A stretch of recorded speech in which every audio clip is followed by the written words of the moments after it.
Call the meeting to order. Welcome to the regular board meeting of NID Irrigation District Board of Directors, February 23rd, 2022. You all stand with me while we pledge allegiance.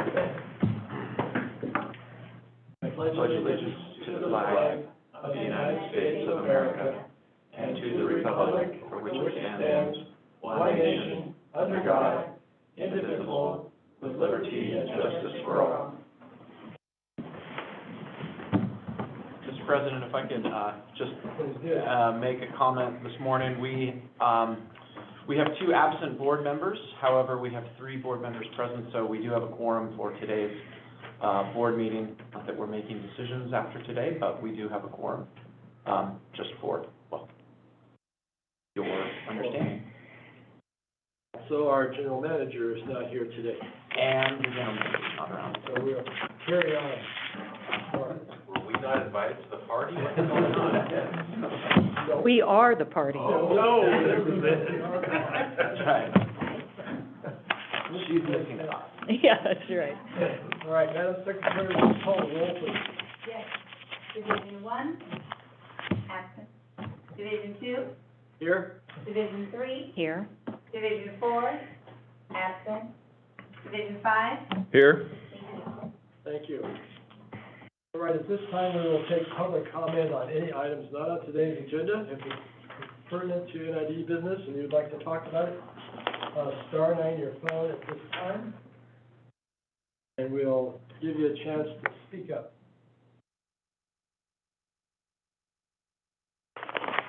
Anybody like to comment on any item not on today's agenda? Star 9 your phone. All right, seeing none, we will move on to the consent agenda. Do I have a motion for the consent agenda? I'll make a motion to accept the consent agenda as. Second. Is there any public comment on the consent agenda? Right on your phone, any comment on the consent agenda as presented? All right, Madam Secretary, will you call the roll, please? Yes. Division 1. Sorry, Division 5. Yes. Where am I? Division 3, Aye. Division Aye. Thank you. Okay. Journal orders, 2021 Yuba Bear River Watershed Sanitary Survey update. Mr. Chip is going to start us off this morning. Welcome, Chip. Thank you. Good morning, everybody. Water operations. Today we're here to receive a presentation to start the session on the 2021 Watershed Sanitary Survey update. The sanitary survey is a regulatory requirement that was established as part of the 1996 Surface Water Treatment Rule, and was subsequently updated in the enhanced Surface Water Treatment Rule, which requires an update of the sanitary survey every 5 years. Now, the purpose of a watershed sanitary survey is to review the quality of water being provided to NID's drinking water treatment plants to determine if the levels of treatment being provided are appropriate. This is done by studying the watershed itself to review any potential contaminating activities, as well as going through analysis of the actual source water that was provided to the plants over the last 5-year window. Today, we'll be going over the analysis of the data collected since the 2017 update.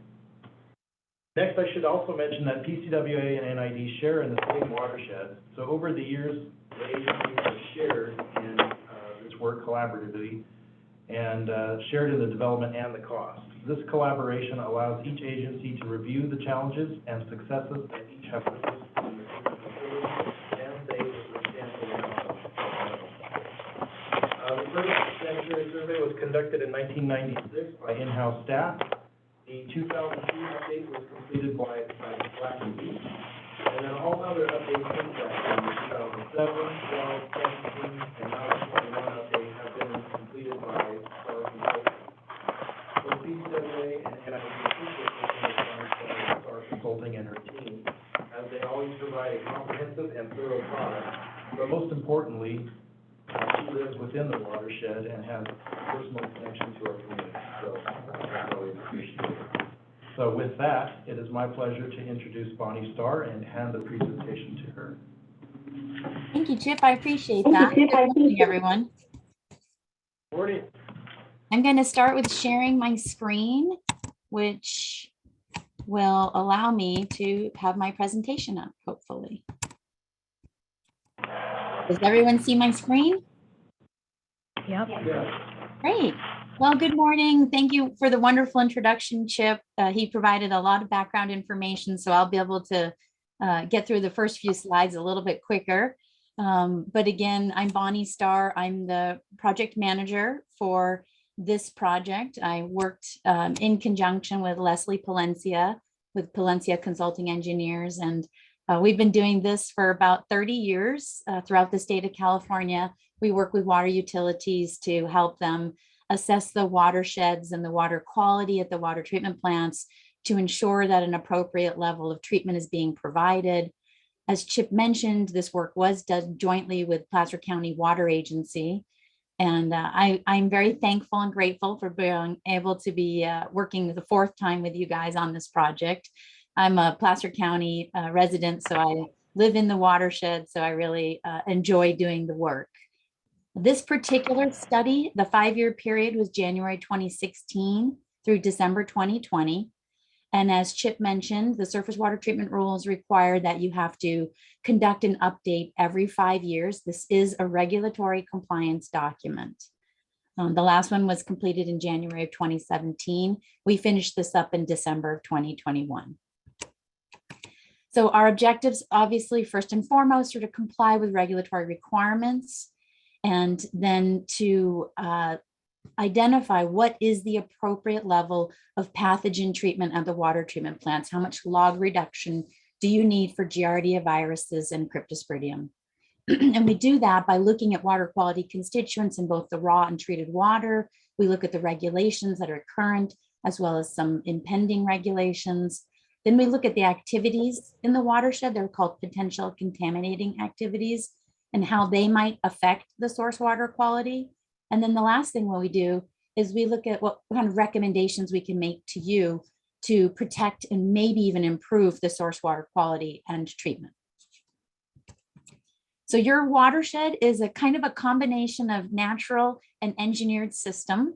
So it's called the Yuba Bear because it includes the upper part of the Yuba River watershed. So that's everything above Lake Spalding. So as you can see from the map, there's 6 different sub basins above there. And then once it comes out of Spalding for NID, it either goes into the Deer Creek system and heads over to like Elizabeth George, Loma Rica, and then down to Lake Wildwood and Smartville, or it goes into the Bear River system where it eventually makes its way down to Lake of the Pines or North Auburn water treatment plant. So you can see that the upper watershed is a natural topography, and the lower watershed is a combination of natural and canals that have been engineered. So the first thing we have to do is we look at, okay, what's the significant stuff that's happened in the past 5 years? So we like to look at what you've been doing, what your staff has been doing. They've been busy making sure that the water treatment plants are continually being upgraded to ensure the highest level of production. So that included a conversion to liquid sodium hydroxide for corrosion control at almost all of the water treatment facilities. A big project that was completed was the encasement of the Magnolia 3 Canal. That is the canal that takes water from Combi Lake over to the Lake of the Pines water treatment plant. There was an encasement of a section of the Newton Canal that feeds the Lake Wildwood water treatment plant off of Deer Creek. There was a partial encasement of the Mead Canal. That's one of the many canals that takes water out of Squirrel Creek and gets it down to the Smartville water treatment plant. And then in addition, there were tank mixers and vents added for treated water storage at both the North Auburn and Smartville water treatment plants. That's largely driven as an engineering management tool to improve the disinfection byproduct levels in those systems, to keep them low so that you don't exceed regulatory thresholds. Now in the watershed, what's been happening? The regional board has conducted one monitoring program in our study area, and that was along Squirrel Creek. They had historically found elevated levels of Escherichia coli, E. coli, That's an indicator organism that says, hey, there's fecal contamination happening in this water body. So they did a more detailed study, and there's a definite increase through Penn Valley. Clear Creek especially has a heavy load of E. coli coming into Squirrel Creek. And then again, there's increases between Valley Drive and Martinsburg Lane. That's just above where the water goes back into the canal system and then feeds down to the Smartville water treatment plant. We saw that typical to this area, when it rains, we get turbid water, it gets dirtier. So we saw that continued, that trend during the wet season. We had our highest levels of turbidity, but we also noticed some peaks in non-precipitation periods. And we think that those are attributable to essentially the reservoir and canal operations and maintenance. We're seeing more algal blooms as the temperatures increase. And luckily, NID has the ability to divert pumping water into the plants during those peak turbidity levels. So they can kind of optimize how impacted the water treatment plants are. Only the Smartville water treatment plant seems to be consistently exposed to higher levels of E. coli. That is historic too. That is why the Smartville water treatment plant actually has to provide a higher level of pathogen reduction. They have to remove 4 or 5 log of Giardia and viruses. And it looks like it's pretty localized just to that Squirrel Creek, Deer Creek area. Now, we did see some peak levels at Lake of the Pines during the early part of the study period, and I'm going to talk about them some more in a minute. But the encasement of Magnolia 3 Canal has been huge to improving that. But now we're seeing that the terminal reservoir on site at the water treatment plant seems to be potentially a source from some E. coli contamination. Hey, Bonnie? Yes. Sorry, we've got a question from one of the directors here. Are you okay if we if there are questions from the directors, we can ask you as we go forward? Absolutely. Hi, Bonnie. Rich Johansson. Hey, on Clear Creek and Squirrel Creek, Western Gateway has always measured high Yes. area. I guess 2 questions. How safe is that water to swim in the summertime? Because a lot of people do. And 2, have you found the source? Because there was always speculation that it was agriculturally caused, but no proof. Well, and no one believes it. Yeah, so I am not a recreational specialist, so I can't technically comment on if I would recommend swimming in it personally. I probably wouldn't in the summertime. But you know, I will leave those public notices to the local and environmental health officials. And with regard to sources, that is why they did this expanded study. In the report, we present the information in detail. I didn't, really think we'd have time today to go through it, but the report does have all the data. They monitored quite a lot of locations on some tributary creeks to Squirrel Creek. Clear Creek had the highest levels. You can kind of see how far upstream it goes, where the numbers start to jump. There is agriculture out there. There are areas of septic systems out there. There are some recreational activities in there. Peaks were seen throughout the year. That's why it's potentially associated with recreationalists. So when you see peaks of contaminants in multiple seasons, what that usually means is there's multiple sources. And so it helps us understand, a little bit more, but it's difficult because this is an area where there are a lot of potential sources. There was a historic wastewater pond facility at the mobile home park. And in 2021, I'll talk about it a little bit more. It was officially connected to the sanitary sewer. So those ponds are going to be decommissioned. They were adjacent to Squirrel Creek and potentially, hydraulically connected. So, hopefully that will result in some improvement as well. But the study was very interesting, and it does show that it goes up these tributary creeks quite a ways. So does that help? We'll talk further.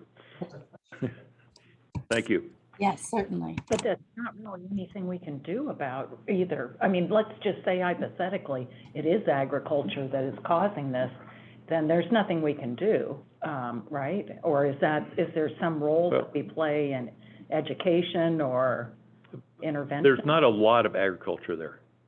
I mean, there's some, but not to the level that is causing the problem. And everybody speculated it was the old sewer, well, there's two of them. And now that it's been out of commission, it should help dramatically. Where exactly is that? Well, one's up in Rough and Ready, the other one's right in Penn Valley. Yeah, and the one in Rough and Ready, or excuse me, Penn Valley, wasn't decommissioned until '21. So we really haven't had an opportunity to see how much that's affecting the rest of the creek. Moving Yeah. forward, hopefully things improve. I think where we do have an opportunity, and Bonnie helped us with this in the last survey, is that when we know or we're aware of a potential contaminating activity, we can reach out to the county environmental health and let them know our findings, and then they can then focus on those areas.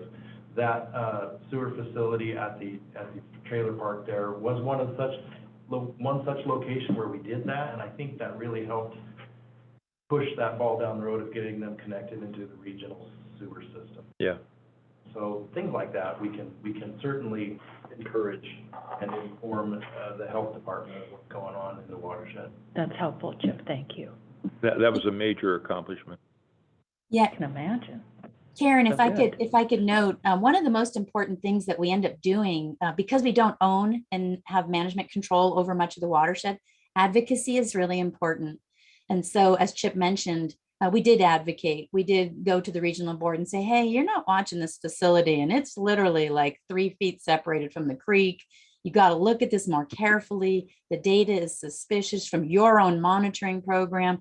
It's helping, different divisions at large regulatory entities communicate together when we see a problem. And I really do think that helped the regional board realize that that permit was, 40 years old, hadn't been monitored, and so encouraged the discharger to find a better alternative that was better for the environment and, hopefully at the same time protects the public health through the drinking water supply. So.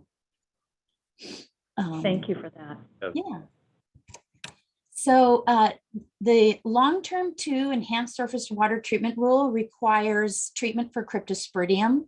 And about 10 years ago was the initial round of cryptosporidium monitoring that did what they call bin classification.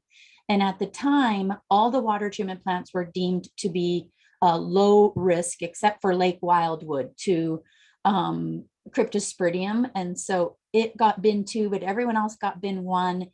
And so now we've done our second round of monitoring, and Lake Wildwood moved back into bin 1.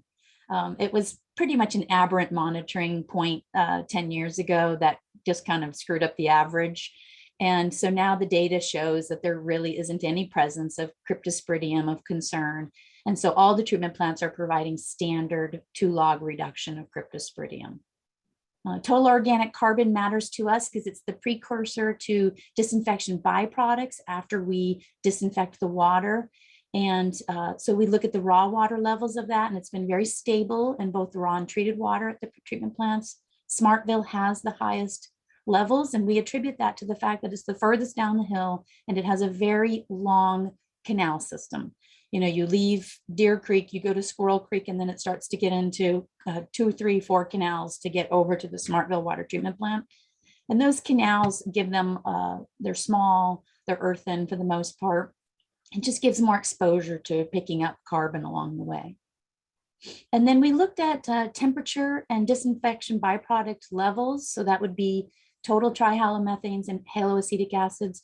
During the last study period, there were some detects in the distribution system that were getting close to the maximum contaminant levels. So we wanted to continue that investigation. And NID has done a fabulous job over the past 5 years of really managing the things that are within their control, meaning disinfection strategies and water age in the distribution strategies. So what we're seeing is those haven't been a problem in the past 5 years. But what we do know is that temperature, as it increases, water temperature, that it causes higher levels of production of these disinfection byproducts. But there's other factors too, such as the pH of the water, the organic carbon, amount of organic carbon in the water, and how long the water sits in the treated water system. How aged is it? Those seem to be more significant in affecting the DBP levels than the actual water temperature itself for your system. Livestock is an important activity in the watershed because cattle carry cryptosporidium. And in our watershed, there's been a 15-year decreasing trend. There's fewer and fewer head of cattle and grazing land in the watershed. So from a drinking water perspective, that is favorable. There's fewer cattle, there's fewer opportunity for cryptosporidium to come into the source water and increase our level of treatment required. Timber harvesting in the upper watershed is, oh, yes, Karen? Bonnie, could you talk about what is the level of decrease in the cattle? Or is there, I mean, is it just a kind of a general observation, or is there a specific level We have of specific decrease? numbers in the report. And so we're able to get statistics from several sources. We're able to get statistics from the US Department of Agriculture that looks at cattle, calves, heifers, and such on a 5-year basis. And then we look at Nevada County's agricultural statistics as well. They look at heads of cattle in the watershed in their annual crop report. And so we have that information. The percentages, I'm gonna look real quick to see if I can get the exact ones. So we saw a 14% reduction over the past 5 years and 19% reduction over the past 15 years. So it's quite significant. Bonnie, Rich again, all you have to do is look at the price of cattle. So generally economically, the more cattle you have, the more money you're going to lose. Yeah, well, it doesn't seem to be something that, well, I mean, there's just other crops in Nevada County that people are migrating to, I think, and we'll talk about those in just a few minutes. Timber harvesting is huge, and especially in the upper watershed and even the lower watershed and the Bear River watershed. There is, significant forest resources, and timber harvesting can occur both on public and private lands. They're managed differently. Under private land, it's CAL FIRE, the Department of Forestry, that does timber harvest plans historically. They have new tools called exemption and emergency notices. They're less rigorous. You can get stuff done a little bit faster and easier, and they've been approving a lot of them over the past 5 years. And really, with the amount of tree mortality that we've had and burn scars in the past 10 years, they do a lot of salvage operations. So there is definitely significant timber harvesting in the watershed. We track that because the harvest activities themselves can cause trouble if they're not done properly. They have water crossing issues, they have erosion issues. The silviculture could result in pesticides being discharged if they're not done appropriately. So it's good that these things are being done under permitted orders, because then they make sure that the receiving waters are protected from physical and chemical impact. The other way that we can have an accidental exposure is just from a spill that occurs in the watershed. Spills unfortunately happen.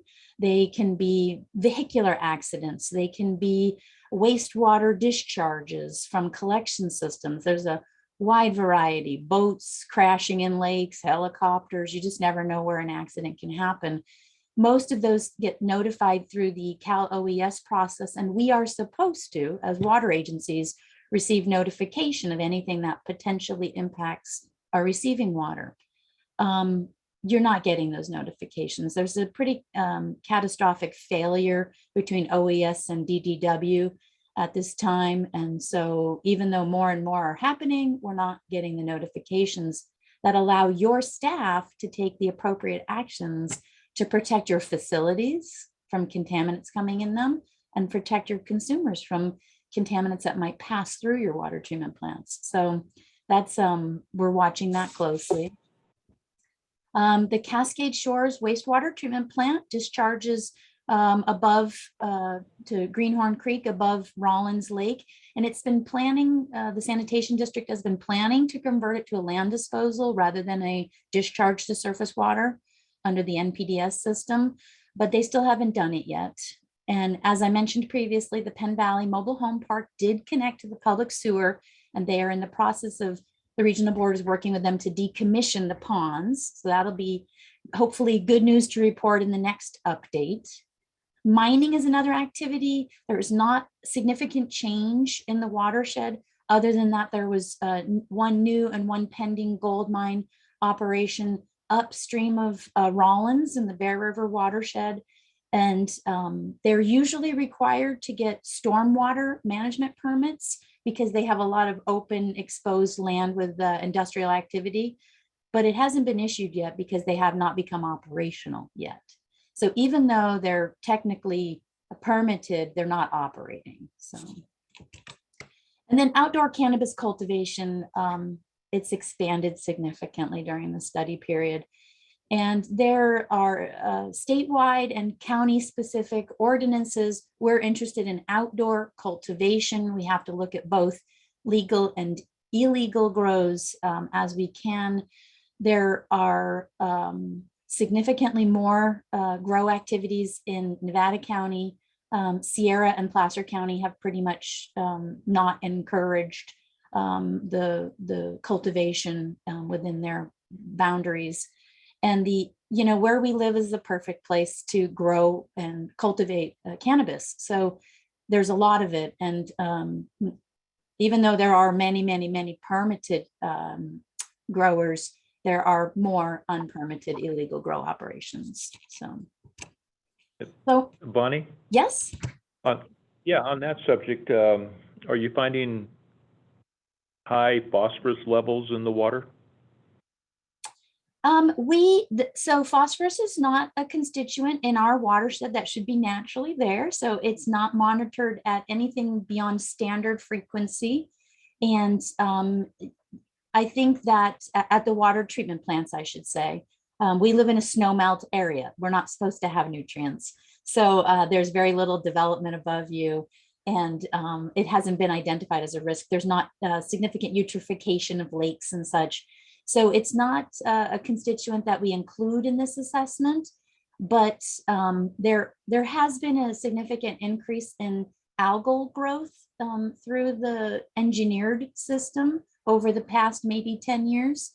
And you can attribute that partly to warming waters and warming air temperatures, but algal depend on nutrients, nitrogen and phosphorus specifically, and some of them are more sensitive to one nutrient than the other. And so it's possible that there are even just the most minute increases, but that they could have a significant impact because it might be taking it such that that algae could never grow there unless you were at 0.02 and now you're at 0.01 and then all of a sudden you go to 0.02 and you have that algae.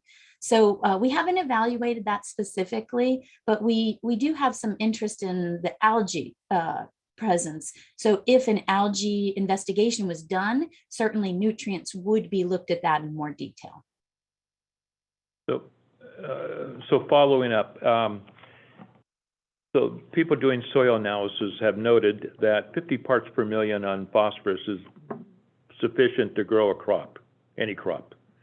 But they're seeing 1,900, 2,000 parts per million on phosphorus on some of these soil analysis from the cannabis growers, and it seems like the mentality is a little bit is good, a whole lot more is a lot more better, but it isn't.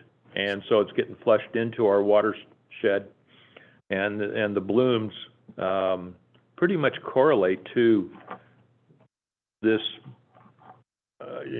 phosphorus being, flushed into our watersheds. The timing is about right. Now, phosphorus is a very limited element in the world, and if we use it up, it's gone. Yeah, So, flush it down to the I ocean. Yeah. The And now, it's hard to No, thank quantify you. this because the permitted growers have standards that prevent runoff from their sites. So the people Right. who are getting permits, and there are like 400 or 500 permitted growers in Nevada County. There are a lot. And so there are many operations that are attempting to be considerate of impacts to the environment. The receiving waters are our big concern. The problem is it's the illegal grows that because of the now legal ability to grow. You've seen a significant reduction in law enforcement going after illegal grow operations because it's hard for them to know what's legal and illegal. And so there used to be marijuana eradication teams for the sheriffs, but they don't do that anymore. And so how do you deal with these illegal grows in a world that's complicated by legal grows?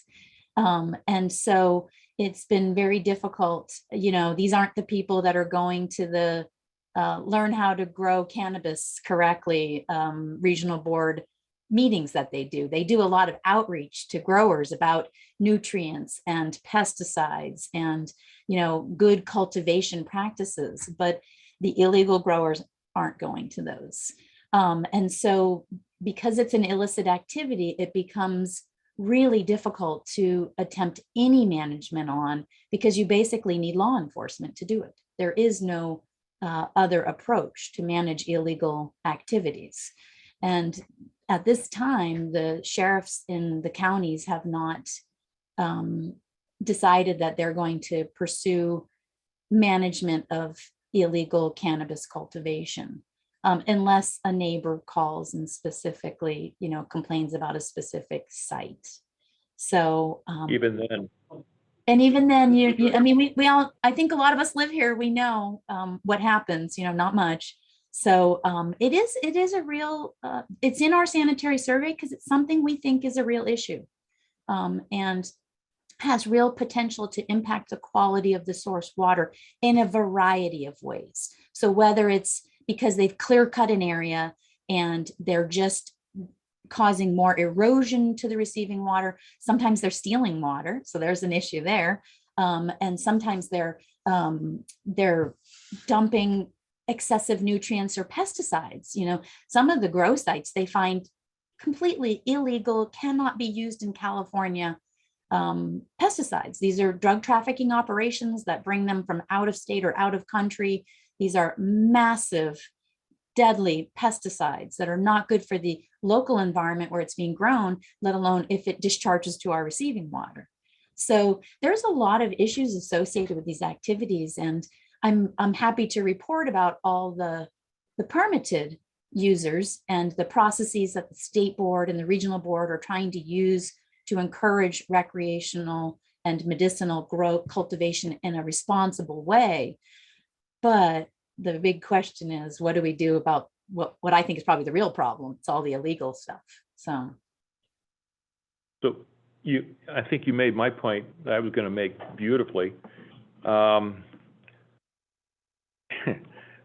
And going further, anyone not being part of the solution is actually harming our watershed and our environment. yeah. So the inactivity by the county to bring this under control is really harming our watershed and our water quality. It has a great potential to. Yes. So have you seen any, I mean, the price is down now to 200, 250 a pound. So maybe that, I know that's discouraged some, I heard, but any method, how do we get people motivated to protect our watershed? Well, I think it's the advocacy. So I think a lot of people don't even understand that it can affect them through the water they drink. You know what I mean? Like, so I think sometimes in later in the document, I talk about us outreaching to Fish and Wildlife. They do inspections in high risk areas. And so I've actually recommended that you guys start opening some dialogue with some of these entities that are cannabis managers and help them understand that there is an impact to public health here through drinking water. I really can't express enough how infrequently people understand what they do affects the water they drink. And so you start that by having conversations and education. And it seems intuitive to us because we're in the industry, like, oh, of course that's going to affect your water. But it really isn't intuitive to most people. They don't even know what drinking water is. Like, I bet you if you went down to Western Gateway Parkway and asked them, hey, did you know you're swimming in drinking water? They'd be like, what? No way. But Smartville Water Treatment Plant uses that water. So, Well, and the kids are swimming at it, but, so those educational, meetings have been going on. Amigo Cantisano got this going a decade ago. But we're seeing that the old-time farmers, or I'm gonna call them farmers, but cannabis growers are really integrated into the community, but the new ones really don't care. they just They come don't in care here if to they use do, the you know, geography. huh? They're coming Yeah, in they're to just use here the to geography. Yeah. grow and blow and then get out of here with their money. And I'm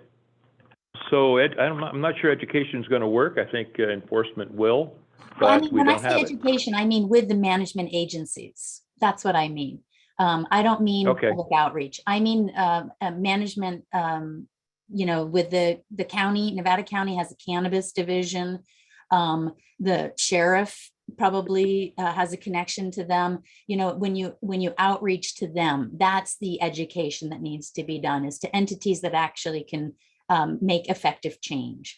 I don't think that you guys have the opportunity for public engagement on this. I think it's more going to the other No. entities that do have that opportunity. I agree. So, So Bonnie, does the report delineate the specific impacts to our water? Are we able to make that clear connection between cannabis grow, presumably all illegal, and our current water quality and how that's changed over time? Well, Karen, that is what we try to do. Unfortunately, at this time, because it's an emerging activity. It's new. It's really, 10 years ago, we weren't even really talking about cannabis. The last update, we were like, wow, a lot of that's starting to happen here. And now we're like, wow, it's legal, it's here. So we're in the infancy of being able to delineate specific water quality impacts from these activities. And again, because it's such a dilute and dispersed activity, it's not like everyone does it who lives on Jones Street. You know what I mean? Like, it's kind of everywhere. So it becomes a little bit more difficult to make those connections. But what we're trying to do in the sanitary survey is lay the foundation that this is an activity that has the ability to affect water quality. How do we see it? How are you managing it? But we're not there for having a full, there's not a cause and an effect specific yet. But it's in its infancy, and we're working toward that because we recognize that specifically in Nevada County, more than Sierra is part of the watershed and Placer is part of the watershed, it's not as prevalent in those counties. And so Nevada County is the focus of what can be done.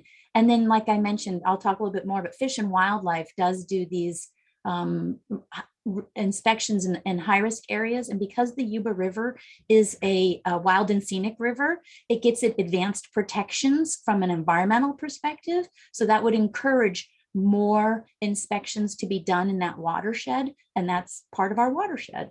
So we need to open dialogue with the state as well to protecting this resource for many reasons. We care about drinking water, but there's a lot of reasons that the resource should be protected. So one other thing I'd like to highlight is that this particular report is focusing on the source water to our water treatment plant. Right. And a lot of our upper country water treatment plants, we're very fortunate that they're high up in the watershed and don't receive a lot of effects from what's going on in the watershed immediately because they're piped and whatnot. Cascade pipe is an example of that. But we are aware of some of the effects that some of these illegal grows are having on the irrigation canal. That's not really reflected in this report. When we do see those instances occurring, we then reach out to the sheriff if it's damaging NID facilities. So this is just one narrow view of the effects of potential illegal grows. There are much more than that out in our infrastructure, and we are actively watching that and trying to do our best to report what we see, as long as it's, we try to stay innocent, or in the middle, neutral, as long as somebody's abiding by the rules and the laws and buying the water, we're good. We're not here to judge. But if you're doing things that are harming our water or our facilities. And I would add to that, Chip, in that the district should be engaging within these other agencies that have administrative and authorization authority to fine arrest, cease, production. Some of this stuff is happening way outside of our current system of operation. And so we're not looking at it every day. It's just sort of a point source that's somewhere out in the watershed far away, and we don't have access to be monitoring and looking at it. But when there comes time to have input from the district, and it clearly, this report does talk about it, that we have the opportunity and we're invited to the table and we can talk about our experiences, and that it is a harmful product. There could be harmful products that are embedded within the watershed that then become a source of supply and health and safety to our customers. Yes. Yeah, I would like to mention that a lot of this is risk management, right? So we look at a lot of different things, and we have to ascertain, well, what's the greatest risk to the water supply? Because that's obviously where you want to focus your money and your efforts. And so the sanitary survey really looks at, what provides the greatest challenges for the treatability of water and the ability to provide potable water that's of the highest quality. So at this time, we don't have like, oh gosh, there's terrible levels of DDD in the water all of a sudden, and it's got to be from those illegal grows. So we don't have that at this time. So it's not pushing cannabis to the top, but it's definitely something that we see as a long-term potential impact on water quality. And that's why we've continued to incorporate it as a potential contaminating activity. So, all right, I better keep going. Oh, I'm sorry, go ahead. I just appreciate your presentation. This is fabulous. And what's happening is it's spurring on all these directors and myself into all these other rabbit trails. I will refrain from one of those I was going to ask, because I get it. But mine is more along the lines of having not been an educator involved in water treatment, how, looking at the contaminants, the E. coli's and the bacteria, where do we stand when we get to, that's my question. How much more difficult is it for the treatment plant to remove it if it's at higher levels when it gets to the treatment plant? And is that because I see the conclusions about actions we could be taking to minimize those, and wondering about, because I'm a board member, the cost-benefit ratio of doing those, where do we stand on that particular, our ability to treat that water effectively, even if it's, and where is that? I have no clue where we stand in the. Yeah. Well, I'll start on that in a minute, and then I'm going to turn it over to Chip. But what I will say is that the level of treatment you have to apply for pathogenic reduction is Giardia, crypto, and viruses. 3 log reduction of Giardia, 4 viruses, and 2 in crypto is standard conventional treatment. That's what your treatment plans provide. So when you have to provide more, you have to do something else. You have to enhance your treatment process. You have to either increase physical removal or increase the disinfection of these contaminants. Sometimes it might even mean a whole new process. So there's often capital cost associated with doing that, but really where you get hit is life cycle costs. It's forever. Like it's every day, it's O&M, it's either more chemicals or more sludge management or, more reporting that you have to do. So increasing the level of treatment, you get hit over and over and over again. And so keeping that level of treatment into what we call standard treatment levels is, well, first of all, in your watershed, if the mountain supply in Nevada, Sierra, and Placer County can't provide that, we're in big trouble, because these are snow melts with very little, growth in the counties. So these should be pristine water supplies. So there shouldn't be a battle to get to the traditional or standard level of treatment. And the cost is real. The cost comes in many different ways. So you're talking about capital facilities, ongoing O&M costs, reporting costs. There's a lot to it. So anytime you can manage a contaminant in the watershed, that's the first barrier. We call it the multi-barrier to approach to public health. The first barrier is the watershed. Let's keep it clean, neat, and prevent contaminants from getting in the water. The second barrier is the treatment plant. That's where we remove the stuff we don't like, right? The third barrier that we have before we get to consumers is the distribution system.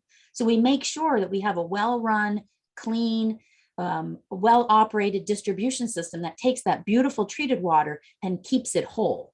Don't let coliforms grow. We don't let lead and copper build up. We don't let DBPs escalate. So there's a lot of management there. So there's 3 barriers. So the first one is the watershed, and that's what we're talking about here. And that's real. That's a real dollar value for you because it makes your second and third barriers easier for you guys and less expensive. But I'm sure Chip can add something to that. Thank you very much. That was well put, and ounce of prevention is worth a pound of cure. Apply, Mhm. right? Okay, thank you. And you, go ahead. All right, I'm going to move ahead then. I'm going to go a little bit faster because I think I'm taking way too much of your time. Basically, turbidity is one of the most important things we monitor. It tells us how well we're doing in the plant. How dirty is the water when it comes in and how clean is it when it goes out. Your water is not that dirty. It's mostly snow melt. It's cleanest at Loma Rica. It's dirtiest down the hill at North Auburn. It stays very low all the time up at Loma Rica and Elizabeth George. The other plants see seasonal increases more, largely due to that lower localized canal engineered system. We saw that North Auburn and Smartville, which have a lot of canals associated with them, they saw the most months with higher levels of raw water turbidity. And we think that's attributable to those canals and possibly Rock Creek Reservoir. And then Rollins also has a fill draw cycle that can result in high winter turbidities going down the Bear River below it. Microbiological, that's really important because that's the meat of how much treatment do you have to provide. So it's very, very low in the upper watershed. It comes out of Spalding with hardly anything in it. So Elizabeth George, Loma Rica have very, very low levels. It gets higher as it go down the hill, and it's highest down at Smartville after it goes through the Deer Creek, Squirrel Creek Canal system. Peaks can occur through the year, so that tells us that there's different sources contributing coliform. And but we do see that uphill to downhill increase. We also saw Lake of the Pines have some peak winter events, but during the other parts of the year, we're seeing increases as well. So it's not necessarily just storm related. So that Magnolia 3 Canal and that on-site reservoir are of interest. And then the thing that tells you how much treatment you have to provide is what they call a monthly median E. coli. So we look at every month and we take the median value of all E. coli samples collected in the raw water. And if it's more than 200, too much, then you have to go to an additional log of treatment. And only Smartville and Lake of the Pines had more than 10% of their monthly medians above 200. So we looked at those more carefully. Now, Smartville always has. This is nothing new. It always has, and it already is triggering 4 or 5 log reduction of Giardian viruses. So it's just the continued problem there. It isn't getting worse to the point where we have to provide like 5, 6 or something. So, you know, it's been stabilized at that level. Now, Lake of the Pines, this was kind of a new trend during this past 5-year period. So we looked at it more carefully. We looked at the E. coli in the raw water more carefully. And I'll provide this map for you. I'm sure you're familiar with it, but down at the bottom is Lake Combi. That's the Bear River where the water, NID diverts it out of there into the Mag 3 reservoir. And then it follows a canal up to the Lake of the Pines water treatment plant. When the Dark Horse golf course was put in, they encased part of it from Alexis Drive to the water treatment plant. But then over the past, let's say maybe 8 to 10 years, NID saw some spikes happening at Alexis that weren't really evident at Robles Road. So they worked on encasing that section in pipe. And of the 8 months that had E. coli levels above 200, 6 of them occurred before this encasement was finished. So the encasement has significantly reduced the number of times you're exceeding that trigger threshold at the Lake of the Pines water treatment plant. So that's really good news.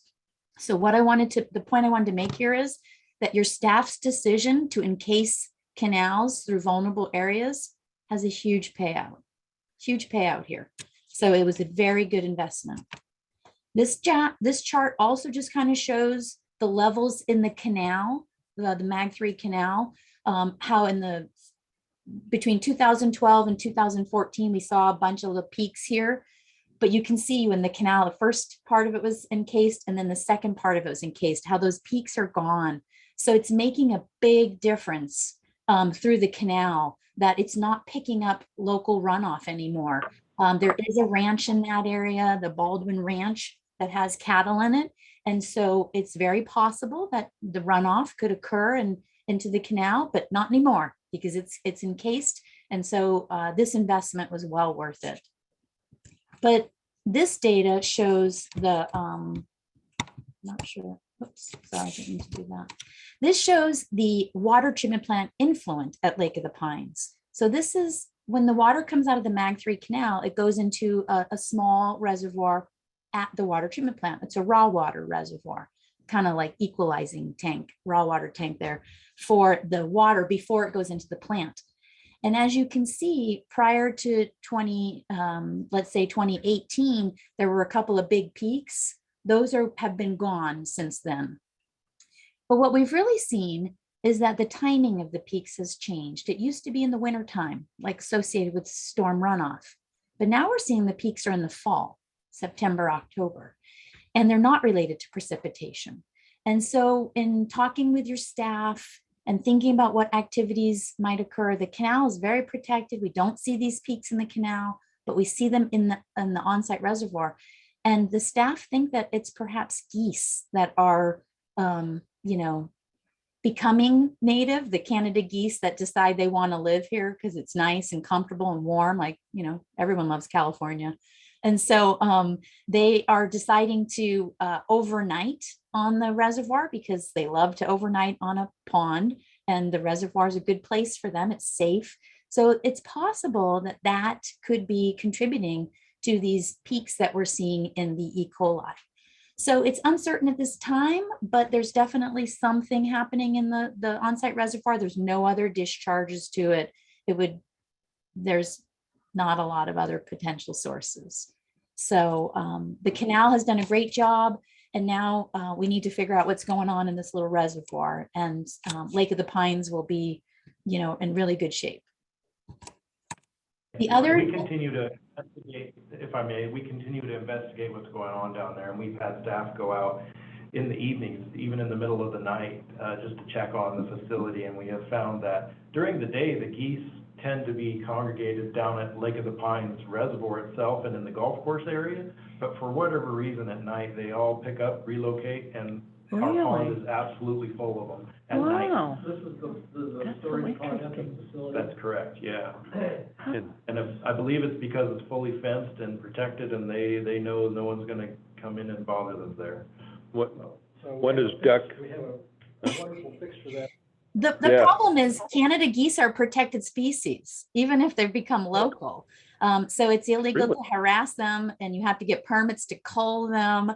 It is a very difficult, on the American River at Lake Natoma, they have this same problem. People feed them and they attract them to them, but they are hecka hard to get rid of once they decide that they want to live in your space because of the nature of the international status they have. Lake Wildwood did it. Well, The organic farmer on my place has discovered that fish lines strung about every 15 feet, about 8 feet off the ground. then they can't land anymore. They can't land. We're gonna explore that. And it would be really cheap. Yeah. It's not that big of an area, right? About 300 feet stretch, Yeah, foot yeah. stretch, I think we can handle that, yeah. I'd love to see us try that. Yeah, it's on the list. I Actually, think- we are currently drying up the reservoir as we speak, so they haven't had any opportunity to land there over the last few months. We're gonna get it cleaned out, and then we're gonna investigate. I know Chip and his team are eager to discourage those geese. But the, E. coli are just an indicator. It says, hey, there's fecal contamination. There may be a pathogen of concern in the water. So we look at real pathogen data, Cryptosporidium and Giardia. And cryptosporidium is directly monitored in the water under the LT2, and all of the water treatment plants got a bin one classification, meaning there's little to no risk of cryptosporidium in the source water. So even though we have E. coli, there might be other viruses or other pathogens of interest, but cryptosporidium specifically is resistant to chlorination. So that's why we care about it so much directly, because it requires an alternate disinfection to kill it. And that's the real trouble. And so it's good that it's not being found at significant levels at any of your water treatment plant influents. So disinfection byproduct precursors is the organic carbon. We care about organic carbon because it turns into THMs and HAAs. So the levels are pretty low at all of the water treatment plants. I mean, I work with agencies that have like 20 milligrams per liter. So this is good stuff. Smartville has the highest levels at the bottom.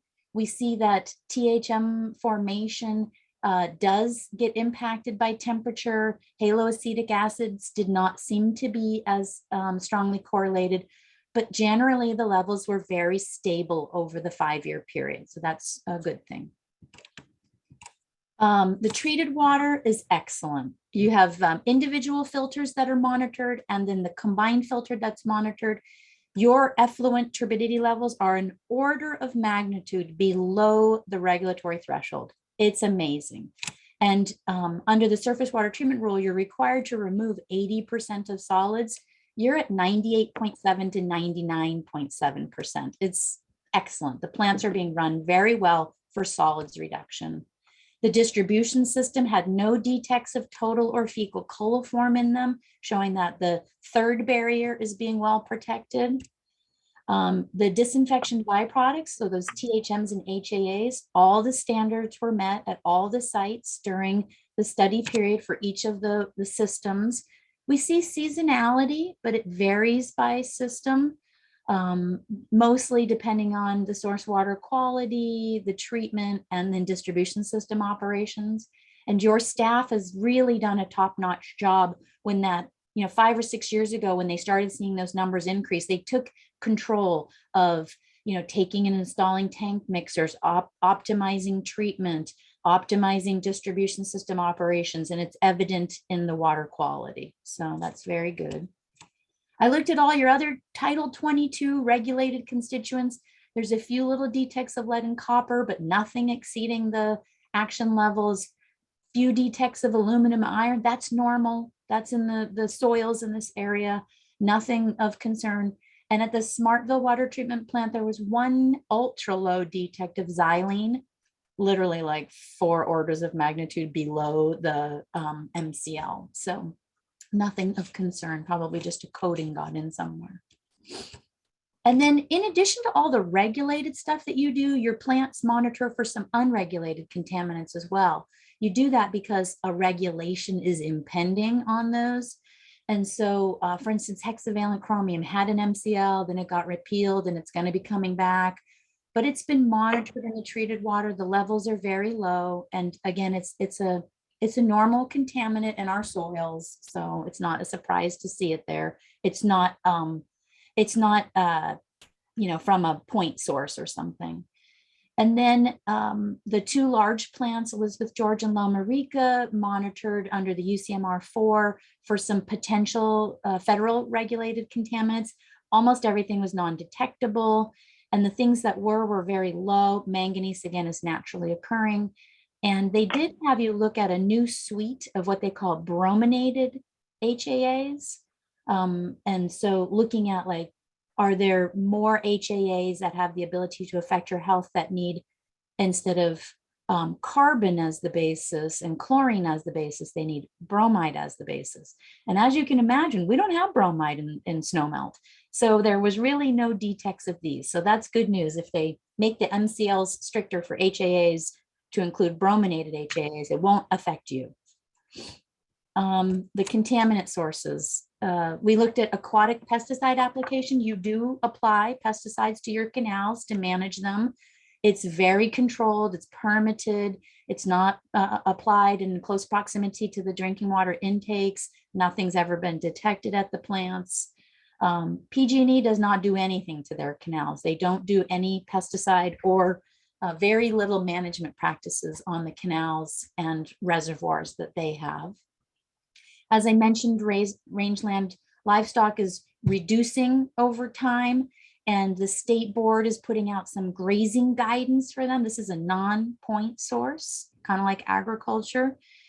The 3 water treatment plants that have grazing in the vicinity of their intakes is Lake of the Pines, Smartville, and Lake Wildwood.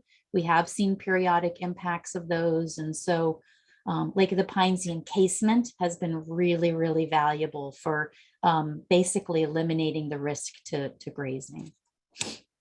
And ultimately, the protozoa levels are low. So that's a good thing. But you're not saying grazing was the problem of Lake of the Pines? Probably. Really? Yeah. Did Yeah. your DNA mark it and everything? Well, if you've ever done a DNA study, they're very difficult because you have to have sufficient local population in their database in order to ascertain the true source of the coliform. So you have to do like 10,000 samples before you can get a really good study. So I don't really encourage my clients to do that unless you have a real problem. But it occurred during the time of year when runoff would be occurring off of the grazing, that's when grazing occurs in our watershed in like the winter, spring. That's when they calve. That's when they have the practices. There wasn't fencing to keep them out of the canals out in that area. So there's really no other source. And the fact is, now that it's encased, there's no impact. So I think, yeah, probably it had the impact. I think I can add to that, Rich. We oftentimes would go out to the canal to take a bacteriological sample, and we would find all of the cows in the canal. Sure. For whatever reason, that was one of their hangout spots. They were, especially in the summer months, they liked being cool. So they not only do turbidity and potential bacteriological loading. So the encasement of that section just obviously helped tremendously because that attractant went away for them. Yeah, okay. So in this particular case, the cattle were right in the canal. Okay. And I mean, you see that occasionally. But agriculture also has a lot of studies showing that grazing doesn't contribute much to water quality. And I have a so lot of research. I mean, it's definite. It does. Yeah. I just wanted, well, so let's take Lake Wildwood and Wildflower Creek. Do we really want to go there? I mean, because that's not the point of this No. study. Well, I think though, down the road, we're saying what affects the quality of our water going to our treatment plants. And I think there needs to be more study in general on this subject. Well, I think Bonnie is saying that she has. In this particular case, But, yeah. and you have research that shows your perspective. I just think that, you know, we work in our environment, and people have a legal right to have cows on their property. And if the cows go in the canal and that causes an impact to us, then we have the need to make adjustments on our end to protect our drinking water, which I think that the story of your LOP casing of the MAG 3 canal is a great example of investment made by the district to protect our water quality while simultaneously working with the environment that we operate in. Yeah, and ultimately the landowner got access to the property because now he doesn't have a canal bisecting his pasture and he can let his cattle roam. Yeah. Well, this one's the Baldwin Ranch. Yeah. But I think that's a really specific case. I don't disagree. On both sides, I'm gonna be the referee now, okay? No, I mean. That's my main thing. is, No, but you know. and I agree with Karen, what you're saying. I just said the Western Gateway, Squirrel Creek, that was blamed on cattle, but could not be proven, the cattle couldn't be found. Wildflower was blamed on cattle, there was no cattle above it. So I'm just saying, okay, in this particular case, cattle did contribute, but other cases, it's so easy just to say cattle's causing the problem when they're not even there. I think Sure. in general, in this report, as Director Hull was saying, that there are many influences in our watershed. Right. Many. Yeah. We can't control them all, some of which, when we do control, great, and we can do it in a more targeted fashion. Yeah. But this report strictly is just about what is, not what necessarily Yeah, okay. is the problem or not. Right, or making a negative judgment about our community. I think that's the sensitivity, is that there has been criticisms that may be not founded. Or warranted. Yeah, well, I would say that for grazing in particular, cattle do carry cryptosporidium. And so it is a potentially direct source of the one thing we can't remove. And so we need to keep that down. That's why we care about the sources of pathogens so strongly, because it is an acute risk to public health. Our treatment plant doesn't have, ozone or an advanced oxidant added. So we really have to look at all of those activities and just ensure that where we can manage risk, we do that.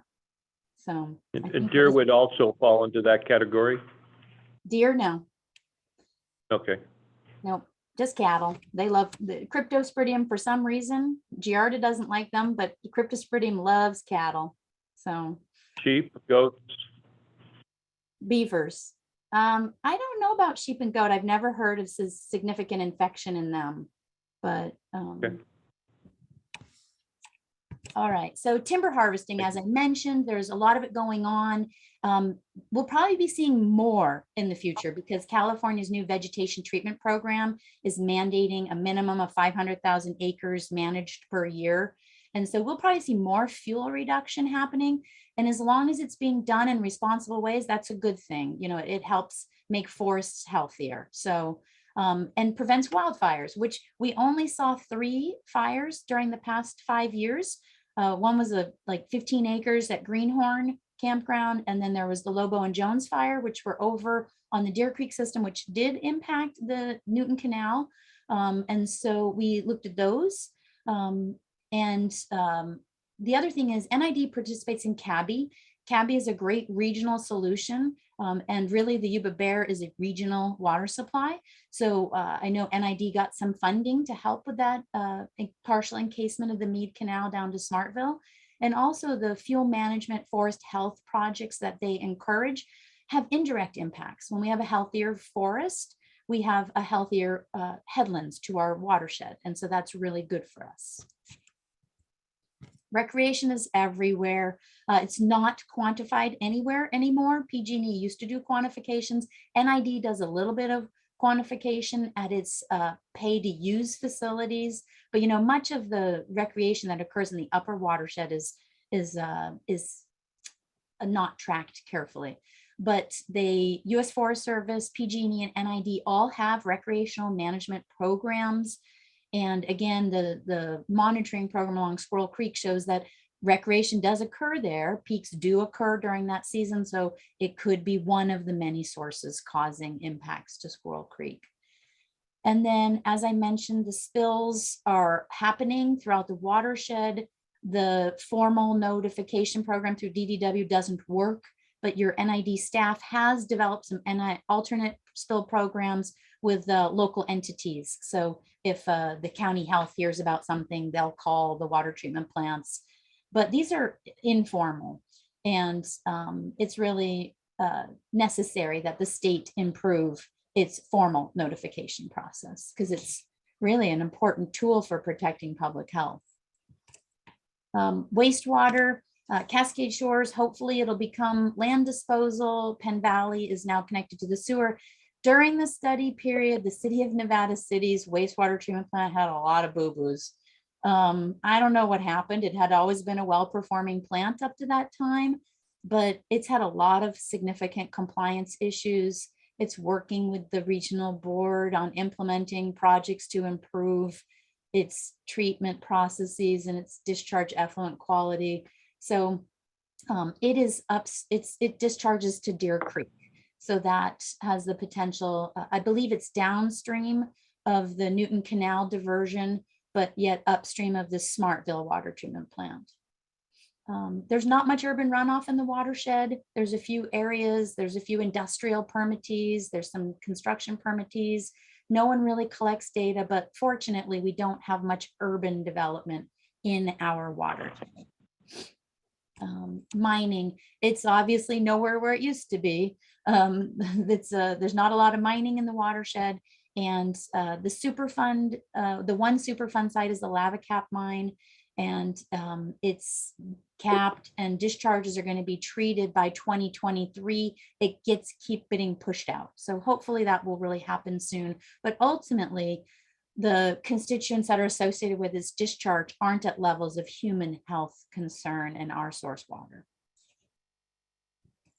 And then cannabis, we talked about it enough, I think, but you know, the outdoor cultivation has a lot of different potential opportunities to impact the source water quality, but it is legal.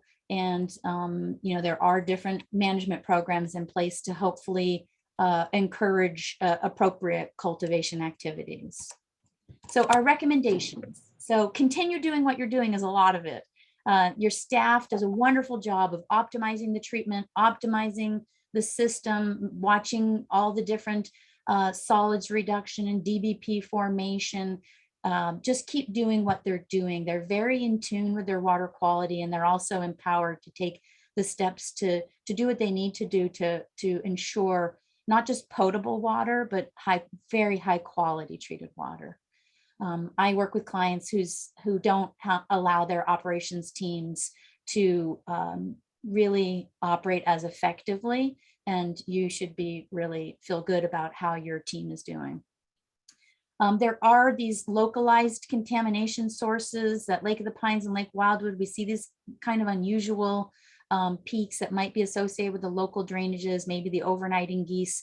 So I think encouraging your staff to go ahead and flush these out a little bit more to see maybe what's happening and what you can do to improve those numbers. Encourage canal protections. Anytime you have the opportunity to encase a canal, it's proven it's worth it. So I would say always look at those as opportunities. PG&E is sort of like a negligent landlord. You know, you have to use their parts of their canal system, but they don't really do much to it. So anytime you can enhance coordination and communication with them, it would be good. The reservoir probably, you know, especially Rock Creek, we need some attention. The reality is we are seeing increases in algal populations, and those are bad for many reasons. They bring carbon, they bring bacteria, and they have the potential to be cyanotoxins, which are a separate issue, but you know, still something you don't want in your receiving water. We think CABI's been a good tool for you guys to work regionally, conjunctively, have access to some additional grant resources that if money comes along, source water protection investment is always an ounce prevention, pound of cure kind of thing. This is the regional board. So I don't know how familiar you guys are with the basin plans for the Sacramento River, but the regional board, as part of its basin plan, has designated every water body as beneficial uses. You are the MUN beneficial use, municipal, and you know, that's how you use water. Squirrel Creek and Deer Creek are not listed for MUN protection, unfortunately, in the current basin plan. And so when people discharge to it, the regional board does not consider that you use it for drinking water supply. So I have had some conversations with the basin planning people, and they said that that's an error and oversight. And since you've been using it long enough, they would be happy to update the basin plan, this current round that they're doing updates to change that designation and ensure that the MUN use that you have and have had for a very long time is actually considered a protected beneficial use. It's a minor thing, and currently there aren't many dischargers to that receiving water, but if they ever did have something in the future get permitted to discharge there, you would just want to ensure that they're protecting your supply. So I think you should consider that. I think you should also consider formal outreach to the city of Nevada City, Grass Valley, and the sanitation district just as that advocacy outreach, make sure they know you use these waters as drinking water supply. And since there's a complete failure with the state notification program, see if they would give you notifications for sanitary sewer overflows into Deer or Squirrel Creek. And then establishing contact with Fish and Wildlife. This is a program for oil spill prevention and response. They do these geographic response plans where if there's a petroleum spill, they get out there and respond to it. And they're preparing one for the Yuba Bear River in the future. And they will include your water treatment plants as protected resources in those. So if there's a petroleum spill, they would actually be able to get federal funds and get in there and protect the diversion intakes with booms and such. So I think just establishing contact, making sure they know where your intakes are so that they can protect it. They're willing to do it. It's a wonderful thing. And then another division of Fish and Wildlife and the State Board, Regional Board does these cannabis cultivation inspections. And the Yuba Bear River system is considered a high-risk system because it's a wild and scenic river. So I think it would be good to talk to them about, have they done inspections? Are they prioritizing Nevada County and the Yuba Bear system? And, just establishing that outreach there. So those were my recommendations for what you could do to continue to, protect or maybe even possibly improve the source water quality. But all in all, you have some of the best water in the whole state of California. It is a wonderful resource. Your staff is doing an excellent job of treating it and providing highly potable water to your public. And, there's always little steps for improvement, and hopefully this will help move that way. Any Thank you, questions? Bonnie. You're welcome. Any more questions from the board or? No, but good work reinforcing what Bonnie said about the quality of our team doing this work. So important, and our communities really rely on it, and really admire the commitment of everyone. Thank you for that. It's funny how most people walk to their drinking water faucet, turn it on, and just take it for granted. Absolutely. We kind of take pride in that, right? Because people don't have to think about it because we're doing our job. Yeah. And we have a great team that gets it done every day. Yeah. Yeah. Thank you, Bonnie, for a great presentation. I really enjoyed it and got a lot of information. I mean that.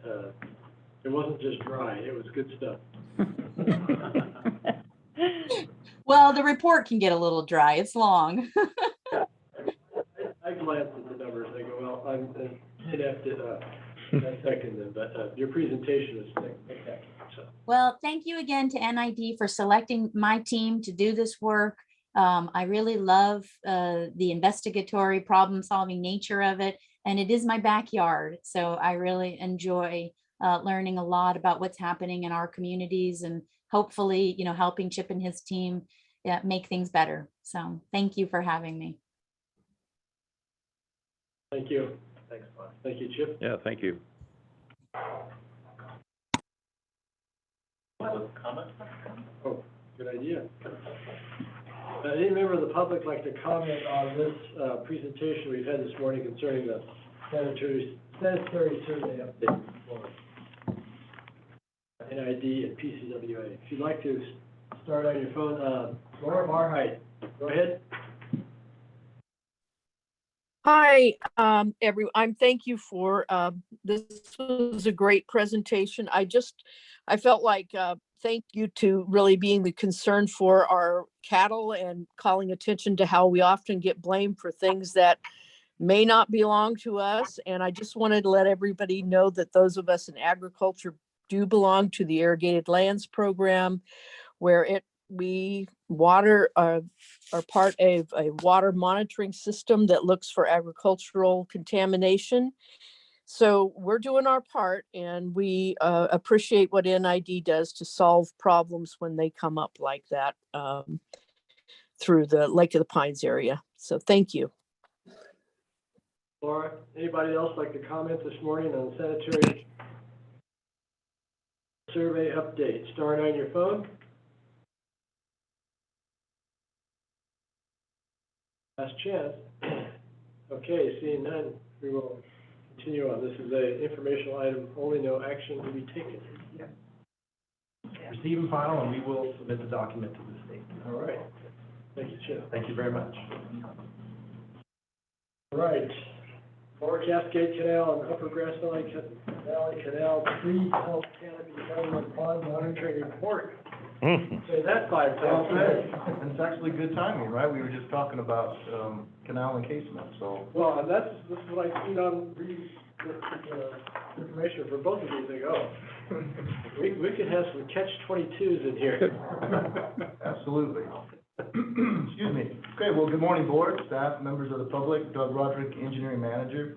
Today, we're gonna receive a presentation from Stantec Consultants, that they'll be, reviewing the Lower Cascade Canal and Upper Grass Valley Canal, tree health, canopy cover, and pond monitoring report. As you may be aware, this was part of the mitigation measure that we had for an EIR for the Van Cascade pipeline, which took water basically out of the Lower Grass Valley Canal and the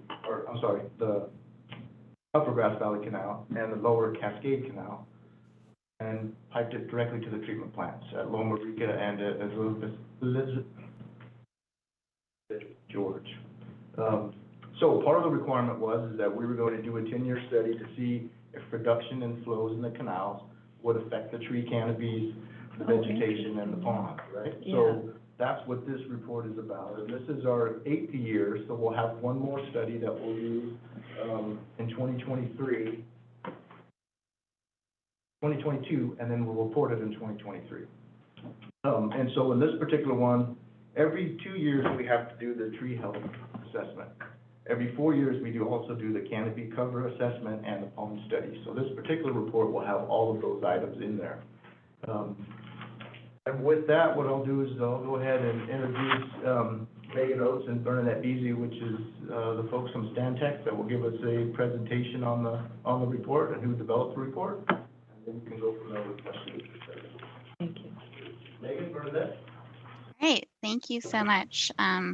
I will just be sharing my screen. All right, so just to introduce ourselves, I am Megan Oates. I'm a botanist and the project manager for this project. I've been working on this project since 2015, which was the second year of monitoring. I'm a native to Nevada County, formerly on the east side in Truckee, and now the west side in Penn Valley. I've been happy to help NID with this compliance project over the past 6 years. Hi, my name is Bernadette Beasy. I'm a water and hydropower regulatory specialist and Stantec's National Technical Leader for Ecosystem Sciences. But probably more important for the work presented here, I'm in our Nevada City office, local to Nevada County, and I've been working with NID to facilitate environmental compliance on over 35 water and hydro infrastructure related projects since 2006. So today we will be presenting the 2021 findings from the long-term canopy cover and pond study for the Lower Cascade Canal and the Upper Grass Valley Canal as a part of the Banner Cascade Pipeline Project. So Bernadette will be presenting a little bit on the background and the regulatory compliance portion of this project, and I'll be presenting on the more technical aspects. Emily Eppinger is the wildlife biologist on this project, and she is listening in as well. So for an agenda, we will be covering the background of this study, going over some of the study methods that have been used, the results of the 2021 year 8 study and how that compares over time, and finally a discussion of where the project is currently at. Great. So why are we here? Doug talked to it a little bit. Why did NID do this work? The background and regulatory context are as follows. In 2013, NID constructed the Lower Cascade pipeline to convey water that prior was conveyed in a proportion of an old pipe and through the Lower Cascade Canal, which we'll start to abbreviate it because it's a mouthful, so LCC, and the Upper Grass Valley Canal, the UGVC. The project improved the reliability and the efficiency for major local water supply artery. And as a part of the project, the CEQA EIR process, NID committed to keeping some flows in the LCC and the UGVC. So additionally, in the EIR, NID committed to the following mitigation measures to offset the potential impacts for the reduction of flows in the LCC and the UGVC on ponded areas and on riparian habitats. The ponded areas because they were considered potential habitat for red-legged frog and other species. So, and the riparian habitats, those had grown up, as you all know, we all hike these canals, have grown up in uplands along the canals in areas. There's maples and other riparian species along the canal. So the mitigation measure 3.8-1 and 3.8-2, NID committed to preparing and implementing this long-term monitoring. We presented, I think this entire board was here when we presented, so I think you're all pretty familiar with this. But anyway, they were assessing those impacts to trees and ponds as the flows were lowered in the LCC and the UGVC. The study plan was developed and presented to Save Our Historic Canals and other local stakeholders prior to implementation, to beginning the implementation of the monitoring in 2013. The parameters of the plan are as follows, and Doug alluded to this here. This is just a nice graphic to kind of lay it out. So the tree study, which is termed a canopy study, and you'll see there's two parts to it. One part is the tree health assessment, and the other part is the canopy assessment. But together, the tree study, canopy study, was implemented every 2 years, the health part, and then the canopy part is every 4 years, respectively. And then the red denotes the years that have been completed. The orange is what we're reporting on today, and you've got 1 year left in 2023. The pond monitoring occurs every 4 years. And again, NID is in the second to last monitoring event now, with the study culminating in 2023. After the 10-year study and based on the results, NID can make any decisions regarding adaptive management or of flows in the canals, should that be needed. All right, thank you, Bernadette. So the study methods for the monitoring over the years assess the impacts from flow reductions through both spatial and temporal comparisons. We have applied a mixed method, qualitative and quantitative approach for documenting conditions and the changes over time. So to orient everyone on the locations of the study sites, we have this overview figure. In 2013, as we've said, flows in the LCC were reduced from approximately 45 to 5 cubic feet per second as part of the project. And then branching from the LCC, flows in the UGVC were reduced from 12 to 1 cubic feet per second as a part of the project. Flows in the DS Canal have continued per their normal operating conditions at rates averaging approximately 50 cubic feet per second during the summer and 15 cubic feet per second during the winter months. So therefore, the DS Canal, which is located, as you can see here, fairly parallel to that of the LCC, only at a slightly lower elevation, is used as our reference site. So we can do a spatial comparison. And on this figure, you will also see these dark blue lines are for the canopy cover assessment. That is where we take the points to look at the canopy cover. These numbers denote the sites of where the tree health assessment is at. And then it's very hard to see at the scale, but there's 2 green spots here and 1 here, which denotes the pond locations. So we developed this study plan, and it was created in coordination with the public. As noted previously, there are the 3 study types. The first of which is the tree health assessment, conducted every 2 years. There are a total of 6 sites that have been assessed over the past 8 years. 4 of these sites are on the LCC, 1 site is on the UGVC, and 1 site, as the reference site, is on the DS Canal. There are up to 20 trees evaluated at each site. Each study tree is evaluated based on the following criteria: measuring the growth via measuring the diameter of each tree, assessing the foliage cover and coloration, evaluating the bark health, the new growth, and any evidence of disease, parasites, and or any insect damage. So the second study is the canopy cover assessment, and that is conducted every 4 years and conducted this year. The sites for each reading or observation point are along the same canal reaches as that of the tree health assessment, but these sites extend along the entire length of each established reach. So these readings are taken with a spherical densiometer, which you can see on this page here.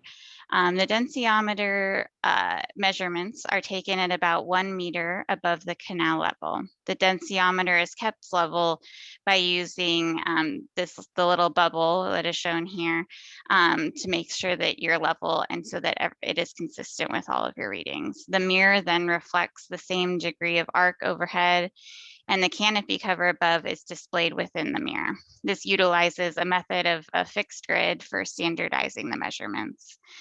Each point of intersection is counted where the canopy cover crosses it. And then each observation point includes 4 readings, one facing upstream, one facing downstream, one facing the left bank, and one facing the right bank. Along the LCC, there's about 7 miles of the canal where 273 observation points are. Along the Upper Grass Valley Canal, there's a half-mile stretch where there are 27 observation points. Along the DS Canal, there is about a 1 mile stretch where there are 85 observation points. So in total, there are 385 densiometer observation points. Quick, what time of year? Oh, go ahead. Sorry, yes. What time? Sure. What time of year? This is always conducted in the early fall. So before the trees have really started changing color or much abscission has happened. So late August through early September. Thank you. My question is, on the map, the process you just described is denoted in the purple line overlay and the blue line, is that correct? Yeah, I can just go back really quick. So the canopy cover assessment is this dark blue line. So we walk along and take the observation points. We have another figure in the results section that shows each of the points. And then these points are the tree health assessment points. Does that answer your question? Yes, thank you. Yeah. So Megan, yeah. You kind of lost me on how you measure the canopy, to be honest. And so I wondered, give like the uninformed board member here, the layman's translation there. Sure thing. Okay, so for the canopy cover, so we, I'll just kind of go through the methods. So we walk along the canal and we stop at each point. And so we're on the bank of the canal, and we use this instrument here, and we hold it out about 1 meter above the canal. And and I usually always do this, so it's like at a consistent height. And you look at this right here, and this is a mirror, so it reflects the canopy cover above. And each of this grid has, so it kind of has these points where the grids come together. And so if it crosses one of those points, you count it as canopy cover. So then you write down a number of how many points you have at that one location. And then once we get back into the office, we can take all those points and we put it into a calculation, and we get a number of how much canopy cover there is along the canal. Does that help answer a little bit? Yeah, so I assume that when you're under the canopy, you're the same spot every time that you're repeating it. The Same angle, yes, Correct. same, Yeah. same location. no clouds, sunshine. 385 locations. Yes, of the Yes. 385. We all should have a Yeah. densitometer. Yes, we do. Yeah, thank you, Megan. Yeah, no problem. Yes, and we have a GPS, so I'm able to track exactly where these were taken last time we did the study. So How much do those cost? So in full sun, it would show no, marks on the grid, right? It would just be yes, a bright light, yep, bright yep. reflection. It is very bright when there's no canopy. It's kind of a little shocking to the eye. Yes. That would have application in orchards. Yes. Mm-hmm. Ooh, good idea. Thank you, Megan. Yeah. Yeah, thank you very much. No Wow. problem. All right. So the third study is the pond study, which is conducted every 4 years. And the final year was conducted, in the final year, and it was conducted this year in 2021. There are 2 ponds along the LCC and 1 pond along the DS Canal that are assessed. For these studies, we conduct wildlife and habitat suitability assessments, and the following data is recorded. We complete a delineation of the inundated area and where there is soil saturation.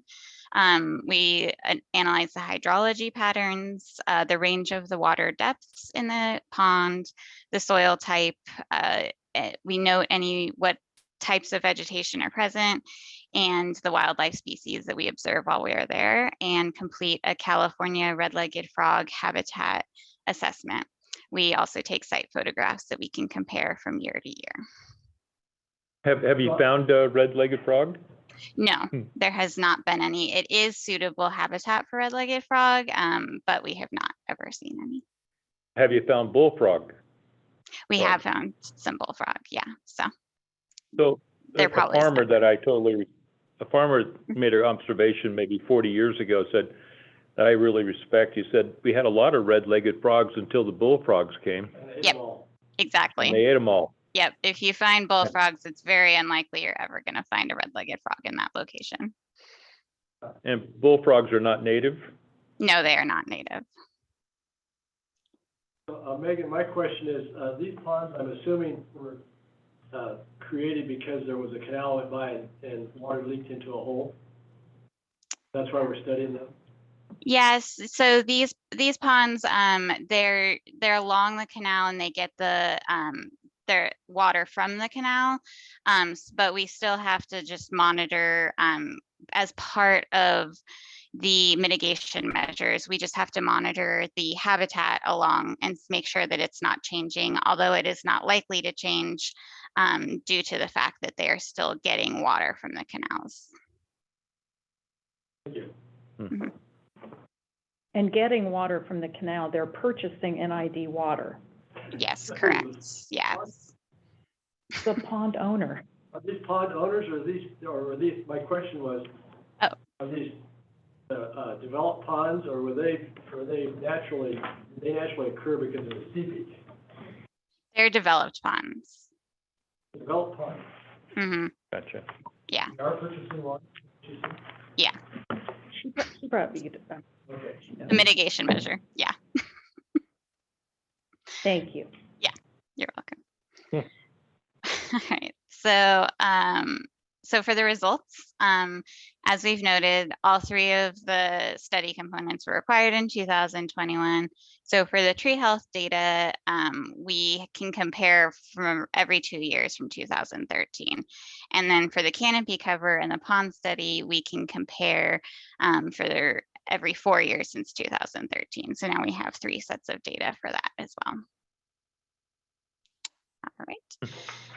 So the tree health assessment has a variety of components that are evaluated and added together to calculate and quantify the overall tree health. As you can see in this chart, over the years, the overall tree health has consistently stayed in what we call the good health category. We have a category for poor health, fair health, good health, and excellent health. And this is a way to quantify how the trees are doing along the canal.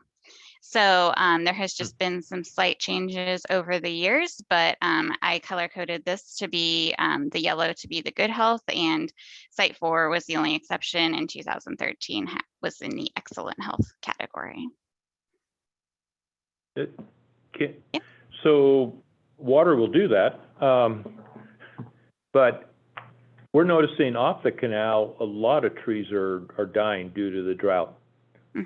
Can you compare how much healthier these trees have maintained compared to the trees that are not benefiting from, you know, the same trees in the neighborhood, but they're not benefiting from, I mean, Yeah. how can I phrase that? Yeah. Yeah. You could. These site locations are in basically what we consider the riparian corridor of the canal. So these are only being assessed in those locations, but you could look at other trees and do an assessment like that as well to kind of compare more of a climate, how that's being affected by the varying water years that keep oscillating throughout the years, for sure. Not asking for that, but just. Right. That's Yes, just you a could. remarkable difference right now. Yes. Yeah, definitely. All right. So, and here is a quick graph that shows the tree health score. It's remaining at or above 10 at all sites. And as we were talking about, there's a temporal year-over-year variation that is noted. It was nice to see, though, that in 2021, the tree health had improved actually slightly at 4 of the LCC sites, while sites along the UGBC and the DS Canal remain consistent with those of the previous years, as you can see here. The past year, we did see an increase in new growth, an overall decrease of insect infestation, and not a lot of disease or parasites were present. Additionally, as you can see, the health scores are very similar to those of the baseline conditions, which is the black bar that you can see there. Megan, did I hear you say correctly? Did I correctly hear you say that tree health improved since we've reduced the water flow in the canal? Sorry, it hasn't increased since then. So that was in 2013. The only one that has slightly increased, it looks like, is Site 1 on LCC. But it just seems to be remaining mostly consistent. Oh, there are a couple others where it is like increasing a little, but these numbers also, to keep in mind, they're a quantitative approach of how we assess it, but when they're within 1 point of each other, it's kind of variable. But I would say they're not mostly increasing, but they're staying consistent. Perfect. Thank you. Okay. It's really interesting. I mean, it makes me wonder what, as I recall, one of the canals, I thought you said went from 12 CFS to 1 CFS. Is that correct? Yeah. Correct. Upper Grass One Valley. went from 45 to 5. So, given the nature of water in the ground, it makes you wonder how much of the water in that 1 CFS example is actually going to the benefit of the trees. And I mean, I just find this fascinating because there is a lot of, there's some belief expressed that canals that are ganited or channels in pipe result in complete annihilation of the ecosystem. And so anyway, it's just, it's really startling to see this result. It's not showing that. It's not showing that, yeah. My take on that is, my experience is black oaks, for instance, if they're watered, Too much, if yeah. they're watered and then you drop the water, they just die. I don't know about firs and conifers. You can probably speak. That's gonna happen. And it sure is true with black oaks. Yeah, this study is interesting in that it will show, because this is often a question that comes from a lot of, irrigation districts or whatnot who are wanting to pipe more of their water. And this is always a question that is faced. So this study is very interesting to see and to watch how the results have become what they are. Glad you're doing it. Yeah, and have you done this in other locations where you're doing a study like this, longitudinal study, and seeing similar results? You know, we haven't gotten the chance to do another study like this one, but I would always be interested because it is very interesting to see how the results of this study would compare to another one. But I can mention that for Tuolumne Utility District, they had a grant probably 8 years back where they were addressing the gunite question. They were addressing their canal maintenance. And so we surveyed all 48 miles of their canals, a much smaller system than yours. And we did look at areas where there was gunite, and we checked on the health of the trees around them. It didn't have the temporal scale of this study, so we don't know over time if they changed it to gunite, it had effects. But they have a lot of valley oaks, which are that do like water, and the valley oaks were surviving around gunnited areas. And so, you know, we can't draw any conclusions. That was just a 1-year study, not like this, a decade-long study. But I do think that your, you know, your neighbors to the north and south are probably interested in the results of this, because like Megan said, it's been a question for many of our irrigation district clients. Thank you. Yeah. yeah.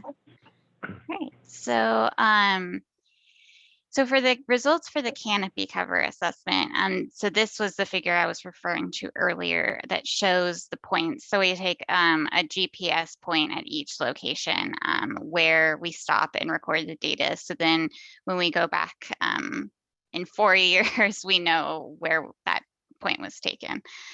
So this just shows how many points we've taken. All right, so this graph, so this kind of shows the overall the canopy cover assessment and its results. So from year 0 to year 4, the average canopy cover density marginally decreased by approximately 7% on the LCC and 6% on the DS Canal reference site. So very similar. And then from year 4 to year 8, the average canopy cover density had a greater decrease by approximately 13% on both the LCC and the DS Canal. The UGVC site only experienced a 2.7% decrease in canopy cover. However, the UGVC has a higher proportion of conifer trees, and therefore it likely allows for less abscission and therefore less variability year to year. This graph shows the minimum, the maximum, and then the average density of canopy cover over the years. And due to the fact that there's a similar decrease in canopy cover at the LCC and the DS Canal sites, it's more indicating that the minor decline is potentially due to the seasonal climate conditions and the varying water years and the natural abscission that we can see from year to year. I think that's why it was important to have the control canal, right? Absolutely. With no change, you can see that it really had not anything to do with the decrease flow, it was more just the overall health of the natural system. That was a really wise thing to integrate. Otherwise, we would have been saying, look at what it shows. Right. But look, it's the exact same. That's amazing. Mm-hmm. Yeah, it's very interesting to see. And so, yeah, control or reference sites. That's why spatially having those, it's very important to have those. And the Upper Grass Valley Canal is the one that went to 1 CFS, right? Correct. So that's the one that actually fared best of the 3 locations. Yeah. Mm-hmm. Mm-hmm. Correct. Yeah. Interesting. All right, so here the results here are for the pond study. And so during year 8 monitoring, the pond study on the LCC, so pond 1 and pond 2, they yielded very little change from the previous monitoring years. In 2017, there's like a slight increase in the pond size, but that could be due to the high water year that we had in 2017. But overall, mostly what we care about for this pond study is the potential special status species habitat. And the evaluation for that is that it remains consistent over time and there has not been much change. So you can see these are the ponds here, and then this is the DS Canal reference site pond, which is very similar.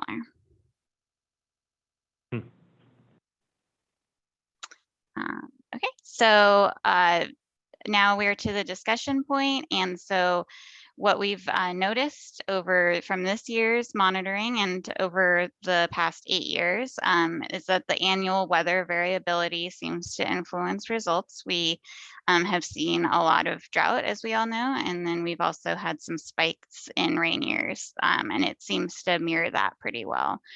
So to date, the tree health remains relatively constant, though, on both the temporal and spatial scale overall.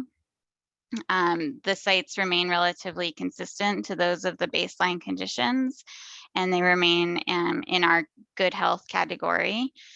The tree health and the canopy cover trends mirror that of the reference site. The pond studies indicate little to no variability in the ponded habitat, and the habitat remains consistent for potential special status species. So overall, there's one final year of monitoring left, and that will be in 2023, and that will include these 3 different studies. So then this final year will be summarized in a comprehensive 10-year monitoring report. At that time, water replacement standards will be assessed if it is apparent that the reduced flow in the LCC and the UGBC is causing a reduction in tree health. However, at this time, the trend indicates that the tree health, the canopy cover, and the habitat remain consistent with those of baseline conditions and consistent with the reference site. So now we welcome any more questions, or if you'd like to contact us in the future, this is our contact information. Yeah. I just was looking at that tree death line that you have in the, your tables.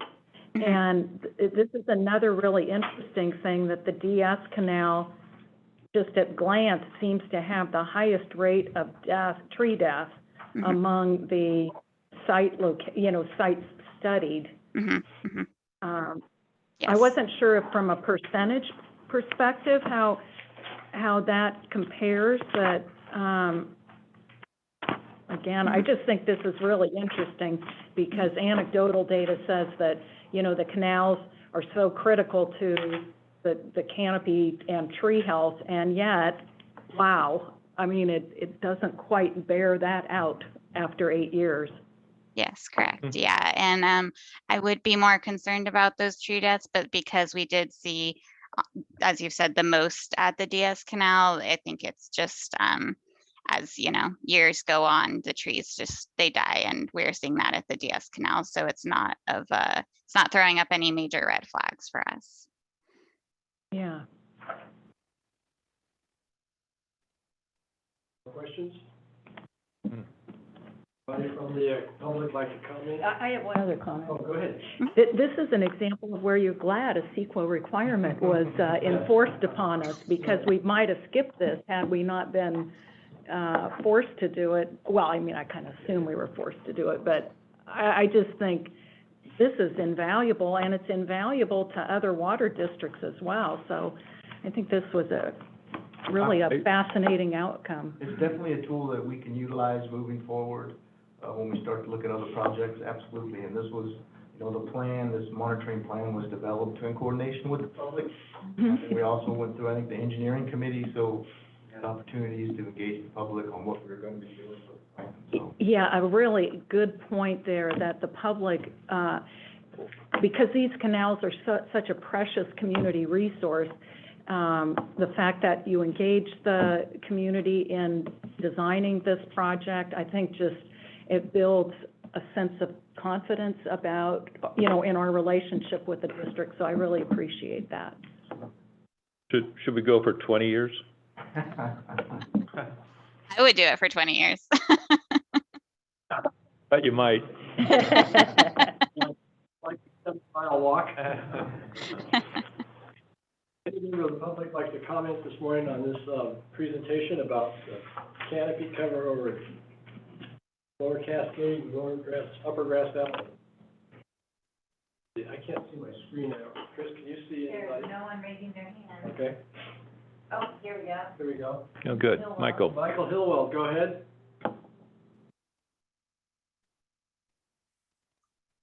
Unmute. Oh, it muted himself. There you go. Michael, you need to unmute yourself. A fascinating present. Can you hear me now? Go ahead. Yes, sir. A fascinating study, and I agree with Director Hall. The fact that this was required has turned out to be fortuitous, both for the project and for the district and for other districts. Deal. Thank you very much. I appreciate it. Thank you. Anybody else like to comment this time? Start on your phone.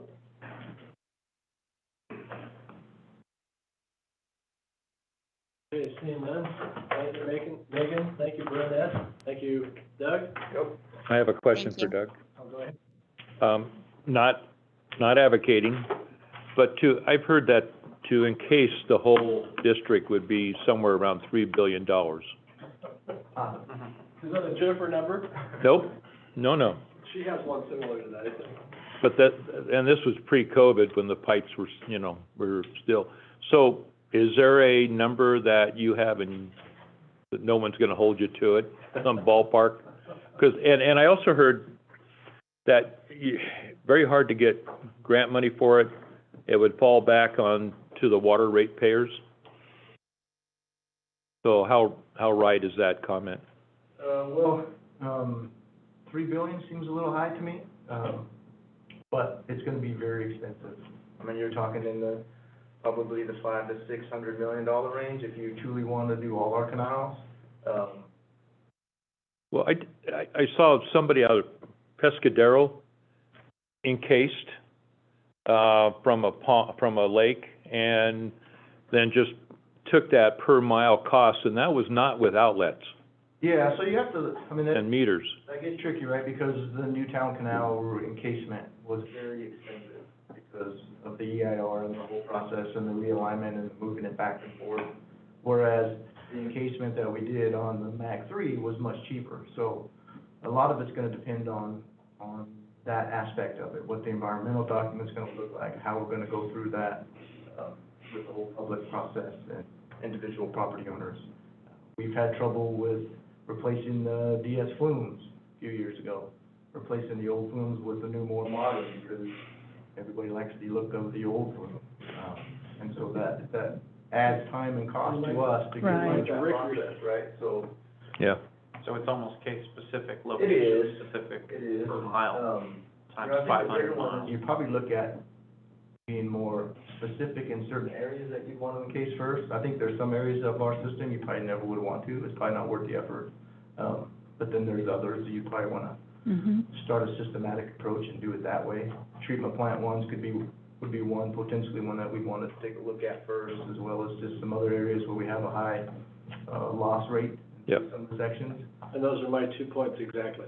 Ding, ding. Well, what you said, right? The part about, we already heard the part about the treatment plants being. My question was, all of the Lower Cascade, was any of that granite at all, or was that all dirt canal?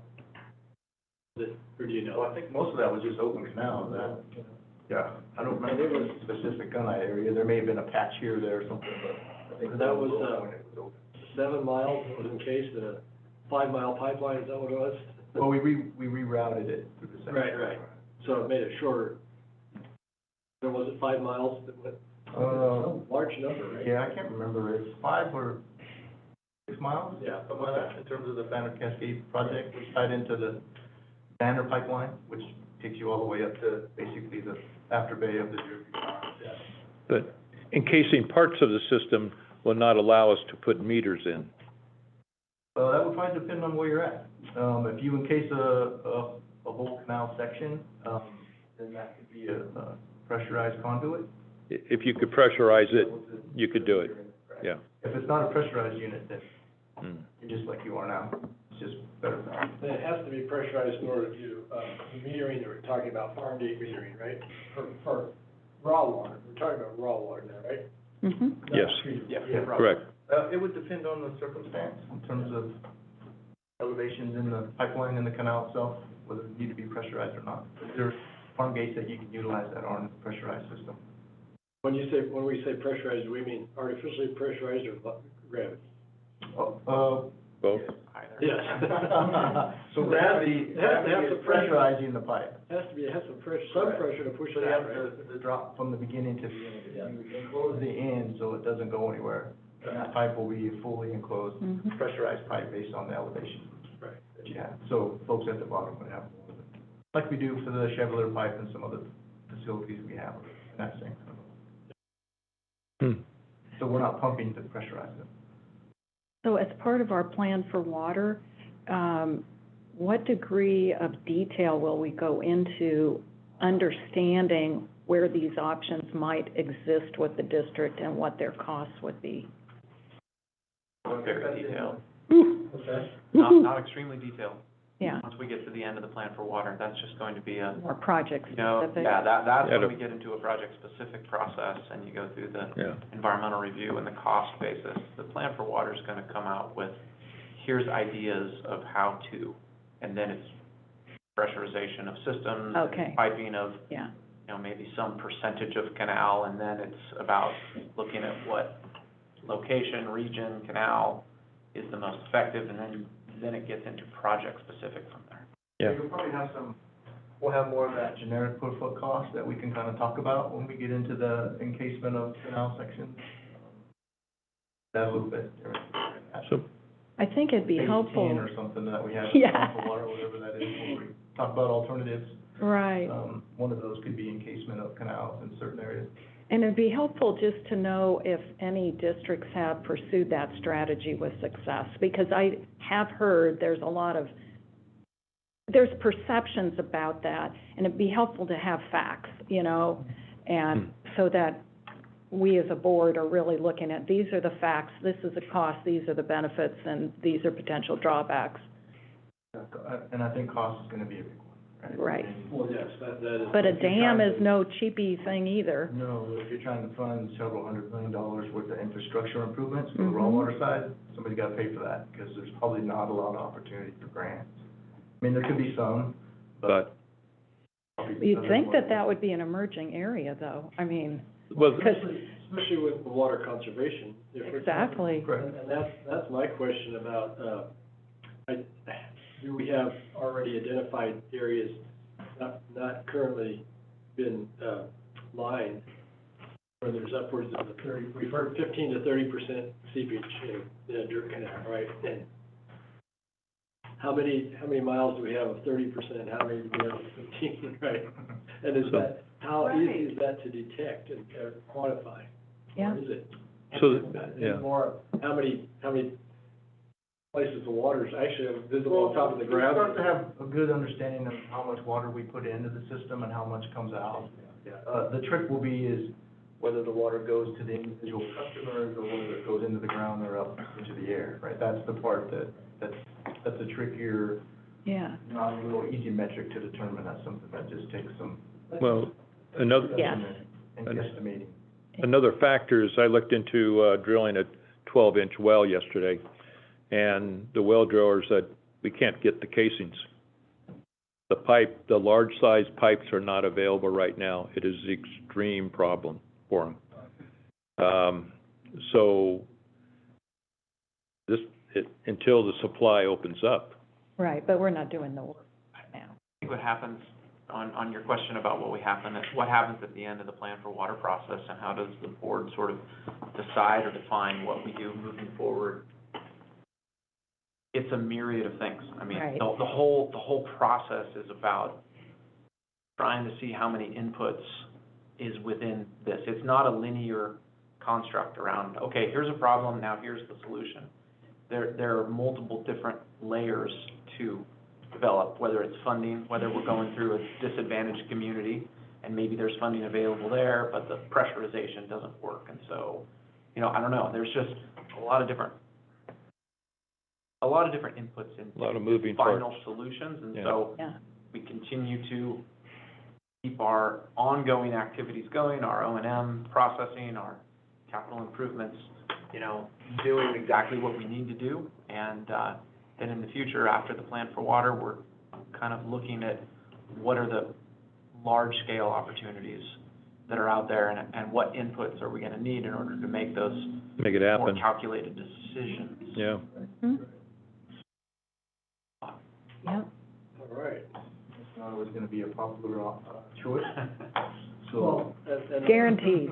Guaranteed. I'm pleased to see the results of this study because of that, the reverse argument, we stop water, we take away, we've created wetlands. because we- Exactly. It's not natural either. It's not natural, yet we've had them in this board meeting come here and say you can't line my canal. Yeah. My well's gonna go dry, so, you know, that was a double-edged sword. So, A lot to consider. we, are here, so. All right, thank you, Doug, thank you all. Yeah. Thank you once again, Bernadette and Megan, for listening to our conversation. Okay, Thank you. and this, we already asked for public comment. This is also received and filed, no action taken today. Our next item, Assistant General Manager's report. Well, thank you. I don't have much to report except two things. Chip earlier handed out a packet on your table, and that's just an update of sort of what we've been doing, what the district has been doing, outreach, messaging regarding the drought. And in particular, there's some packets of voluntary reduction forms if you happen to be walking around your neighborhood, and so you have a handout to give to folks if they're interested in reducing their flow. We have a town hall meeting tonight. There you go. Perfect. So that's what that packet is. It's just sort of an indication of messaging outreach that our customer service and district has been doing around the drought. Give you an indication of what that is. The only other thing is we're trying to identify the plan for water meeting that we have tentatively scheduled for the April the 12th date. Is looking to be rescheduled, and so you'll be hearing a call from Chris on trying to reschedule that date. That's upwards in the spring break week. We think that moving that date either a week or two beyond that, so we're outside of that window of spring break, we're gonna get a better public engagement. So that's the idea, and that's that April 12th that we're planning on moving that date. The date is still not finalized at this point. But we're gonna get your input and find out, and we'll make that notice by next board meeting. We should know that, so a month in advance. That's it, that's all I have. Director's reports.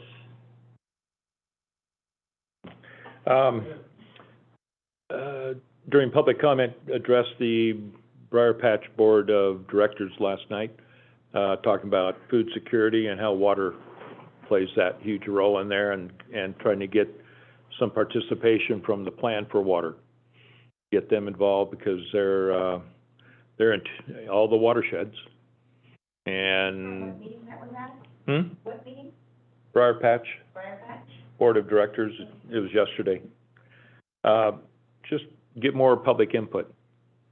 That's the key. Then tonight we have a town hall meeting in Penn Valley, and I'm sure they're going to ask about the water rates and everything, as they should. So that will be at Ready Spring School at 6 o'clock. Then April 11th will be the Grass Valley Media Center, probably aired by KVMR. It's going to be on climate change. And I'll be talking then along with Sue Hook, Lars, I don't know Lars' last name, and then the Forest Service, Eliano. Okay. Eliano will be speaking on what they're seeing, how has climate change affect our operations, and all that. So, a lot going on. and good public outreach, trying to get more people into the plan for water. I have nothing. Director Hall has nothing, and I have nothing, so, I already commented on the 2 items already, so that was my opportunity. Okay, unless we have nothing else, meeting is adjourned.